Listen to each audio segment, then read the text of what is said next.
Di balom megah Hotel Indonesia Kempinski Jakarta malam itu cahaya kristal lampu gantung memantul di lantai marmer hitam. Budi Santoso sang miliarder berusia 42 tahun berdiri di panggung kecil dengan mikroon di tangan tersenyum sinis sambil mengungkap keras. Malam ini untuk ulang tahun saya yang ke-42 saya ingin memberikan penghargaan spesial kepada pembantu pribadi saya Arya yang sudah melayani saya dengan setia selama 3 tahun ini. Ayo naik ke panggung Arya biar semua tamu melihat bagaimana seorang anak kampung melayani orang kaya seperti saya. Tamu-tamu para pengusaha keluarga elit dan rekan bisnis langsung tertawa kecil saling pandang mengira ini cara Budi mempermalukan pemuda miskin dari desa kecil di Jawa Tengah yang bekerja sebagai sopir sekaligus asisten pribadinya. Arya Wijaya yang berdiri di sudut ruangan dengan baju hitam sederhana seragam pembantu merasa jantungnya hampir copot tapi dia mengangkat kepala melangkah maju dengan langkah mantap meski tangannya gemetar. Budi melihat Arya naik panggung dan dalam hati merasa puas karena malam ini dia ingin mengakhiri segalanya. Selama 3 tahun mereka menyimpan rahasia besar di balik pintu kamar utama rumah mewah di Menteng. Arya bukan hanya pembantu. Dia adalah pria yang Budi cintai dengan seluruh hatinya tapi Budi takut. Keluarga besar Budi sudah menjodohkannya dengan putri pengusaha properti besar di Jakarta Selatan. Pernikahan itu akan menyatukan dua kerajaan bisnis dan menjaga muka keluarga yang taat agama. Kamu lihat kan Arya ini anak kampung biasa yang saya angkat dari jalanan kata Budi sambil menepuk pundak Arya kasar di depan semua orang. Dia tahu tempatnya sebagai pembantu bukan tamu kehormatan. Tawa semakin keras tapi Arya hanya tersenyum tipis matanya menatap Budi dengan luka yang dalam. Lasbat 2 tahun lalu Arya baru saja tiba di Jakarta dari desa kecil dekat Semarang setelah ayahnya meninggal dan ibunya sakit-sakitan.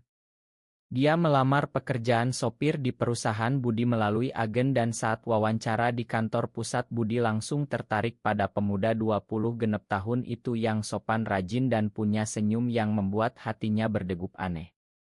Awalnya hanya hubungan bos karyawan tapi perjalanan bisnis ke Bali 3 bulan kemudian mengubah segalanya. Di ila pribadi di Uluwatu saat hujan deras listrik padam mereka terjebak berdua berbicara sampai pagi. Budi menceritakan tekanan keluarganya yang selalu bilang laki-laki harus menikah punya anak lanjutkan nama besar Santoso. Arya mendengar dengan sabar lalu memegang tangan Budi pelan depak saya juga punya rahasia sama seperti bapak. Malam itu mereka berciuman pertama kali di teras ila dengan ombak laut sebagai saksi. Sejak itu mereka hidup dalam dunia rahasia malam-malam di kamar Budi akhir pekan di apartemen kecil Arya di Kebayoran Baru. Tapi Budi selalu bilang ini hanya sementara Arya saya tidak bisa keluar dari kehidupan ini. Kini di panggung pesta Arya berdiri di samping Budi merasakan semua mata menatapnya seperti binatang aneh. Di antara tamu ada ibu Budi Nyonya Santoso yang duduk di meja utama dengan wajah angkuh dan adik Budi yang sudah tahu sedikit rahasia tapi diam saja demi warisan. Arya mengingat bagaimana pagi tadi Budi mengirim pesan singkat datanglah sebagai pembantu biasa jangan pakai baju bagus jangan buat malu saya. Arya sudah siap dihina tapi dia punya rencana sendiri. Dia sudah menyiapkan setelan jas hitam mahal yang Budi pernah belikan diam-diam 2 bulan lalu dan menyimpannya di tas.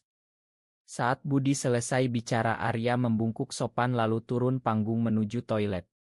Di sana dia ganti baju cepat rambutnya disisir rapi wajahnya yang tampan semakin bersinar. Saat kembali ke ruangan semua mata langsung tertuju padanya. Arya bukan lagi pembantu biasa.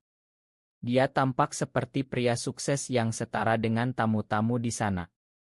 Bisikan mulai terdengar siapa dia. Kenapa pembantu bisa secantik itu? Budi yang masih di panggung melihat Arya dan wajahnya memucat. Ini bukan rencana. Ini bencana. Arya melangkah perlahan ke tengah ruangan jas hitamnya pas di badan menonjolkan bahu lebar dan pinggang ramping yang biasanya tersembunyi di balik seragam. Tamu-tamu yang tadinya tertawa sekarang diam 1000 bahasa beberapa wanita bahkan berbisik dia terlalu tampan untuk jadi pembantu. Budi turun dari panggung dengan langkah cepat mendekati Arya dan berbisik marah, "Apa-apaan ini Arya? Kamu sengaja mau hancurkan saya ya?" Arya menatap mata Budi tenang, "Depak, saya hanya menurut perintah Bapak datang ke pesta. Saya datang sebagai diri saya sendiri." Suara Arya pelan tapi tegas membuat Budi merasa dingin di punggung. Di meja keluarga, Nyonya Santoso bangkit berdiri, wajahnya merah. "Budi, siapa pemuda ini? Kenapa dia berani ganti baju seperti itu di pesta keluarga kita?" Budi terbata, "Ibu, dia cuma pembantu biasa, Ibu tenang saja." Tapi semua orang tahu ada yang tidak beres. Arya ingat malam-malam saat Budi menangis di bahunya menceritakan betapa takutnya dia kehilangan segalanya jika rahasia mereka terbongkar. "Saya sudah menikah dengan status Arya, saya harus punya anak laki-laki," kata Budi berulang kali. Arya selalu mengerti tapi hatinya semakin sakit.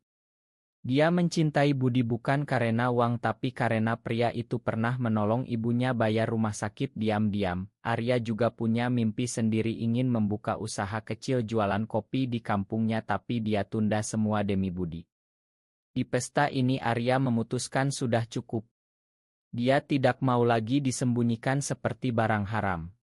Saat musik mulai lagi, Arya mengajak Budi berdansa pelan di sudut ruangan yang sepi. "Pak, malam ini saya ingin Bapak lihat saya bukan sebagai pembantu tapi sebagai pria yang Bapak cintai." Budi menolak tapi tangannya sudah memegang pinggang Arya. Mereka berdansa lambat, tubuh saling dekat, aroma parfum Arya yang Budi belikan sendiri membuat Budi lemah. Tiba-tiba adik Budi mendekat, "Bang, ini Arya kan? Yang Bang bilang cuma sopir. Kok sekarang kayak model gini?" Budi panik melepaskan tangan, "Jangan ngaco kamu." Arya tersenyum kecil, "Saya memang pembantu tapi saya juga manusia Pak." Malam semakin larut, tamu mulai pulang tapi bisikan tentang pembantu misterius terus beredar. Di mobil pulang Budi mengemudi sendiri, Arya duduk di belakang seperti biasa. "Kamu mau apa sebenarnya Arya?" tanya Budi, suaranya gemetar. Arya menjawab pelan, "Saya ingin Bapak berhenti bohong pada diri sendiri. Saya capek disembunyikan Pak." Sampai rumah Budi langsung masuk kamar mengunci pintu. Arya tidur di kamar pembantu kecil di belakang. Malam itu Arya menangis pelan mengingat semua pengorbanan. Besok pagi dia memutuskan akan bicara dengan keluarga Budi.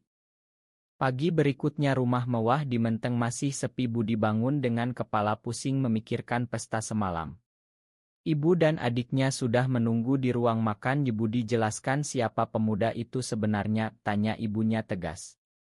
Budi berbohong lagi, "Dia cuma pembantu Ibu, jangan dipikirkan." Tapi adiknya tidak percaya, "Bang, saya lihat kalian berdansa semalam. Jangan bilang kamu suka sama laki-laki." Budi marah tapi dalam hati tahu rahasianya hampir jebol. Sementara itu Arya di dapur menyiapkan sarapan seperti biasa tapi hatinya sudah bulat. Dia sudah kirim pesan ke teman gay kecilnya di komunitas rahasia Jakarta, "Malam ini saya akan bicara terbuka." Sepanjang hari Budi sibuk di kantor menghindari Arya tapi pikirannya terus ke pemuda itu. Dia ingat pertama kali jatuh cinta saat Arya mengantarnya ke rumah sakit saat ayahnya kritis dan Arya menunggu semalaman tanpa keluhan. "Kenapa hidup saya jadi serumit ini?" gumam Budi sendirian di ruang kerja. Sore harinya Arya meminta izin pulang kampung sebentar tapi sebenarnya dia pergi ke Bogor bertemu teman lama yang juga gay dan sudah hidup terbuka dengan pasangannya. "Arya, kamu harus berani, kalau Budi tidak mau keluar kamu layak dapat yang lebih baik," kata temannya. Arya pulang malam dengan hati lebih ringan. "Di rumah Budi sudah menunggu, kamu kemana saja? Jangan bikin saya khawatir." Arya menatap Budi, "Pak, saya capek main sembunyi-sembunyi. Malam ini saya mau bicara dengan ibu Bapak." Budi panik, "Jangan gila Arya. Keluarga saya akan bunuh saya." Mereka bertengkar hebat untuk pertama kalinya. Arya menangis, "Saya mencintai Bapak tapi saya juga mencintai diri saya sendiri." Budi memeluk Arya erat. Malam itu mereka tidur bersama untuk terakhir kali dengan air mata. Keesokan paginya Arya bangun lebih dulu menyiapkan kopi Aurit Budi lalu meninggalkan surat. Pak, saya pergi dulu. Kalau Bapak siap terima saya apa adanya saya akan kembali. Budi membaca surat itu dan merasa dunia runtuh. 2 minggu berlalu Budi seperti mayat hidup. Bisnis lancar tapi hatinya kosong. Ibu dan calon istri sudah mulai bicara tanggal pernikahan. Arya pindah ke apartemen kecil di Tebet bekerja sebagai barista di Cafe Gay Rindley yang tersembunyi. Dia bertemu banyak pria gay lain yang berbagi cerita tentang keluar dari lemari dan merasa hidup lebih ringan. Saya dulu seperti kamu takut tapi sekarang saya bebas, kata salah satu teman baru. Arya belajar mencintai dirinya lagi tapi malam-malam dia masih menangis mengingat pelukan Budi. Sementara itu Budi diam-diam mencari tahu keberadaan Arya. Dia datang ke Kai tanpa diketahui melihat Arya tersenyum melayani pelanggan. Hati Budi sakit melihat pria yang dia cintai hidup tanpa dia. Suatu malam Budi mabuk menelepon Arya, saya tidak bisa tanpa kamu. Arya datang ke rumah Menteng malam itu mereka berbicara sampai pagi. Budi akhirnya mengaku, saya takut. Arya takut kehilangan semua tapi saya juga takut kehilangan kamu. Mereka berpelukan lama tapi Arya bilang, Depak, saya tidak mau jadi rahasia lagi. Kalau Bapak mau kita bersama Bapak harus bicara dengan keluarga. Budi janji akan coba tapi besok pagi ibunya sudah datang membawa calon istri. Konfrontasi besar terjadi di ruang tamu. Ibu Budi marah besar, kamu gila Budi. Kamu miliarder harus punya istri anak bukan main-main dengan pembantu laki-laki. Budi akhirnya berteriak, ibu saya mencintai Arya. Saya gay ibu. Ruangan hening seperti pesta dulu. Ibu Budi pingsan, adiknya terkejut. Arya yang menunggu di luar mendengar semua dan masuk memeluk Budi. Malam itu keluarga Budi mulai pelan-pelan menerima meski berat. Proses penerimaan tidak mudah. Keluarga besar Santoso mengadakan rapat keluarga di Bogor. Beberapa paman marah mengancam memutus hubungan bisnis. Budi kehilangan beberapa mitra tapi dia tetap tegar. Arya mendampingi setiap saat, kita hadapi bersama Pak. Mereka pindah ke ila kecil di Bogor jauh dari sorotan Jakarta. Budi mulai terapi dengan psikolog yang paham isu di Indonesia. Arya membuka usaha kecil jualan kopi online. Hubungan mereka semakin dalam, tidak lagi sembunyi. Suatu hari Arya mengajak Budi pulang ke desanya bertemu ibu Arya yang sudah tahu dari surat. Ibu Arya memeluk Budi, asal kamu bahagiakan anak saya terima. Air mata jatuh di rumah sederhana itu. Tapi ujian belum selesai. Calon istri lama Budi memposting di media sosial tentang pengkhianatan dan membuat skandal kecil di kalangan elit. Budi dan Arya memutuskan keluar bersama lewat wawancara kecil di media online Indonesia. Kami mencintai satu sama lain dan itu bukan dosa, kata Budi di video. Reaksi campur aduk tapi banyak yang mendukung. Perlahan keluarga Budi mulai melunak, ibunya bahkan datang ke Ila Bogor membawa makanan kesukaan Arya. Budi belajar bahwa kebahagiaan sejati tidak diukur dari kekayaan atau status. Arya tumbuh menjadi pria percaya diri yang tidak lagi merasa rendah diri. Mereka merencanakan perjalanan ke Bali lagi, tempat mereka pertama jatuh cinta. 6 bulan kemudian di Ila Bogor saat matahari terbenam Budi berlutut di depan Arya memegang cincin sederhana. Arya, maukah kamu hidup bersama saya selamanya, bukan sebagai pembantu tapi sebagai pasangan hidup? Arya menangis bahagia memeluk Budi. Japak ya Budi. Mereka berpelukan lama di teras dengan angin sejuk pegunungan.